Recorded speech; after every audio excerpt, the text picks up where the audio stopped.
Welcome to the Hermitcraft recap. My name is Pixelriffs, our writer is ZloyXP. Captions on this video were provided by Liara, and my Christmas gift from the Hermit was letting my life get back to normal, for which I am very grateful.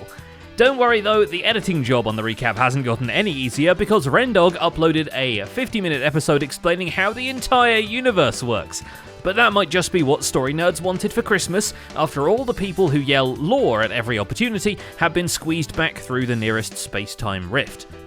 Our Christmas present to you already happened last week, which was getting to hear Zloy record the voiceover, so now I'm back in the recording booth for the happiest of New Year's. Let's take a look at all the events and mishaps that occurred on the Hermitcraft server this week. We get just as much meta perspective from Gemini Tay's Q&A episode, in which the valuable insights into running her career for the past few years are interrupted only by the Orion sound. I need a disc. Do you have a disc spare? I require your disc. Surely, Gem, you would help me in my time of Christmas need. Well, it's not that I don't want to help you, it's just that I don't have very many things. The varied sound vaguely implies he needs a record disc, which they get in record time. You come to my mega I'm base. sorry, I mean, you've seen my base. I don't have a set. Have you seen my storage system on Empires? No. It's much worse. We sincerely recommend you look into it if you're in any way interested in producing content online, though maybe stay a bit skeptical about her saying it's pretty easy to do 2 Minecraft SMP series at once. That is coming from someone who just did a no damage run of college while maintaining a YouTube channel. For me personally, I got through college and YouTube at the same time by just pure survival. Basically, I had no time for anything else. The same could be said for Vintage Beef, who's making a survival series whilst also designing a future Spiel des Jahres winner. And the playtests are beginning in earnest, so Beef has designed 2 test decks for Joe and Cleo to battle it out, which means Joe is just in time to make the best joke of 2022. Each player now places a hermit card of their choice on the playfield as their active hermit. I'm gonna play the most active hermit of all, Mumbo. It's a fierce battle, which you can see played out in full in an unlisted video linked in Beef's video description, and we won't spoil the outcome because where would be the fun in that? But Beef comes away with lots of feedback and some ideas for balancing, before getting B-Double-O over to push the buttons for all 3 Vintage Beef cards, since B-Dub's never got the chance to roll the stats for his own. It's not the worst. Okay, it's the second worst. It's the second worst. It was pretty bad. All right. Okay, I can accept this fate. In another surprising twist, which may have been Azuma's actual Christmas present for Vintage Beef, the cards can now look like cards through the magic of a server-side resource pack. By contrast, Tango Tech's own deck-building game still looks pretty far from completion. Though free from the rift and whatever cold was holding him back, Tango flies through building the next decked-out 2 level like a bat out of hell.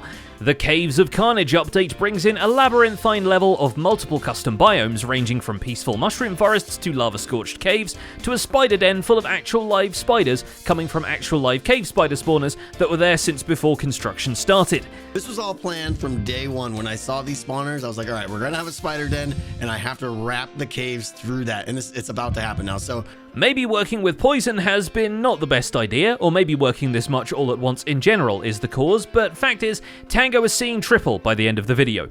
3 zombie Cleos show up to inform him that they are in fact zombie Cleo, and so can you. I'm losing my Hi, I'm mind. Cleo. Hi, I'm Cleo. Hi, I'm Cleo. Yeah. What is happening with this world? This will take a bit to explain, so buckle up. Pearlescent Moon had Cleo as her secret Santa victim, and since Cleo already cleaned the chests themselves, Pearl had no choice but to follow the teachings of Mariah Carey and assume all they wants for Christmas is you. That's why, along with the Jevinated box Evokers, Cleo discovers a present chock full of another zombie Cleo. Oh no. Hi, I'm Oh no, I don't.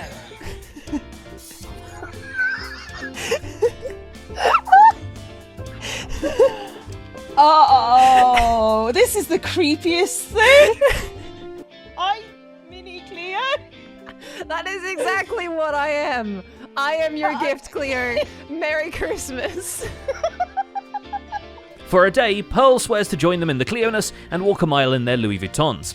So naturally, the first thing they both do is poke that box of Evokers and get completely slaughtered by their ghost children. The second thing they do is bother good times with Scar. She's hiding here. There's an X inside the house. Hi, I'm Cleo. You are definitely Cleo, because we're not doing well. Hilariously, they catch Scar midway through unwrapping his own Secret Santa present, a Mandalorian ship model. It even came with custom modeled helmets from the show and the wider Star Wars canon, if not actual canons, as well as Baby Yoda ears. Baby Yoda ears! This is the best day ever. This is the best day ever. Oh my gosh. Look at these. But the crown jewel of the piece is the theme song of the show playing from below the concrete. This technically makes it the first functional attraction in the whole of Scarland, unless you count any of the shops and the trash compactor. Second most is coming real soon, as Scar is hard at work with the plans for his very own magical castle overlooking the park from a hill. Not even the hill is there in the actual terrain though, so this will be an uphill struggle, as it were. Which again, Zombie Cleo has got covered, since before leaving the server, Mythical Sausage actually wrote them into the lineage and officially declared that they be king now. He even spelled out that they do indeed, in the literal deed, own the castle. Yeah, while we're here, I want to just let you guys know that I am no longer the king of Hermitcraft, and it was bestowed upon Zombie Cleo here as the new queen upon my leaving the You were server. never the king of You were Hermit. never the king. Yeah, No, we're but it's definitely mine the now. king. We're No, done with that. Queen, but the Crassle is definitely mine. We Yeah, agreed. the Crassle I is have yours concrete. Maybe that's why when an opportunity arises to just be them, Scar does. And that's why there's 3 Zombie Cleos on Hermitcraft. Thank goodness Pearl didn't get Joe Hills for Secret Santa, 1 is more than enough. And Pearl has plenty of cleanup to do at Grian's base, because Grian gifted her a chest monster at his own base, which promptly explodes, giving her 5 minutes to supermarket sweep all the items into a nearby arrangement of shulker boxes. Although Grian kinda played himself and helps out, because buying yourself a front row seat to your own carnage hits different when the carnage is everything you've ever owned. What have you done? The timer's going, Pearl! Clean! There's no chest to put this There's in. shulkers outside! Clean! Oh, yeah. Clean quickly! How could you do this to me?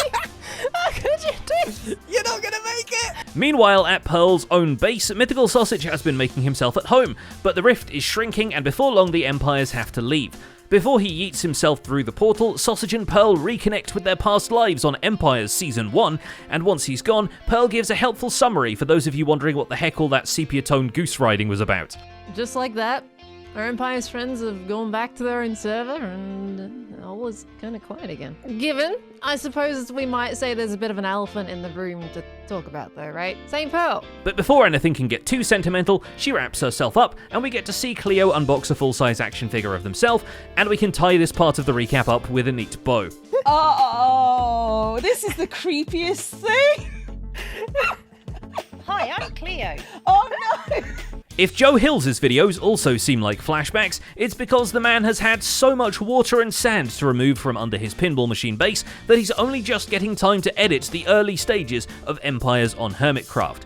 Which is why we see the Christmas district coming together in a few short minutes, intercut with Joe trying to distract Guardians with axolotls and giving Doc M a Christmas hat that he's far too suspicious about. I'm blinded. I need to have a texture pack where you... okay. Oh, well, you can put it on later then. I had the same problem. Okay, I thought you were pranking me and had some curse of unbiased. No. This is just actually a Santa hat. Joe is equally suspicious of a gift-wrapped present that lands on his own doorstep, and his concerns are justified when bits of it explode under his feet, although it's just a harmless TNT and water contraption left underneath the shulkers by a generous XP crafted. Ooh, we got some glass. Oh, an extra elytra! And beacons! This is enough... How am I taking damage? I was thinking I was going to have to do some serious mining to buy gifts for other people.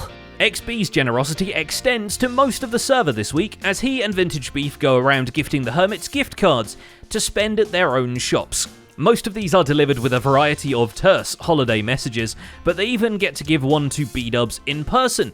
And the joke's on them, he needed to buy more moss from himself anyway. Oh! Right wow. shop.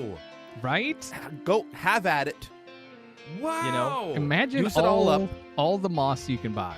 Right up my alley because I was just there. Wow.